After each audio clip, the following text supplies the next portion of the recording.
Neste vídeo, eu vou te mostrar como confeccionar um polvinho sensorial em crochê, explicar os materiais que eu uso e também compartilhar dicas e ideias.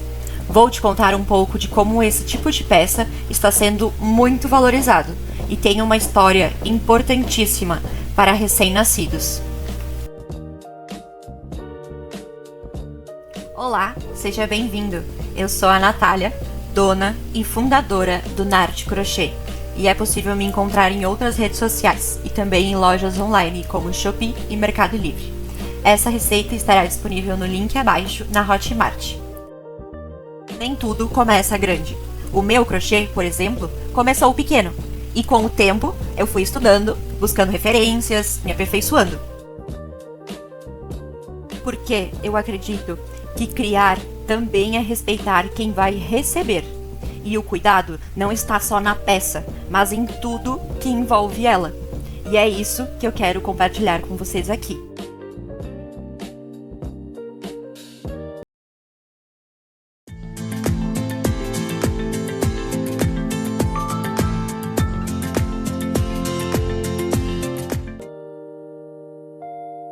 Para fazer essa receita, é necessário alguns conhecimentos básicos das técnicas de crochê. Nessa receita, vamos usar o ponto baixo, o meio ponto alto e o ponto alto. Agulha 2,5 mm, agulha de tapeçaria para fazer algumas costuras, tesoura para cortar os fios, enchimento, que é a fibra sintética que nós usamos, o fio da sua preferência,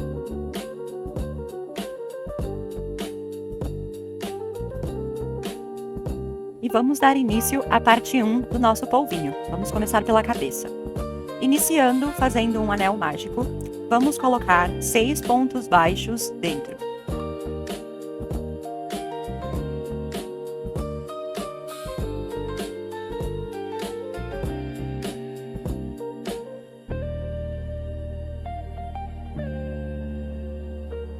Feito os 6 pontos baixos, vamos fechar o círculo mágico e dar início à segunda carreira.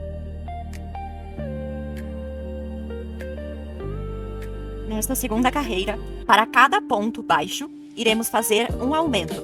Então, ao final, ficaremos com 12 pontos baixos.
you.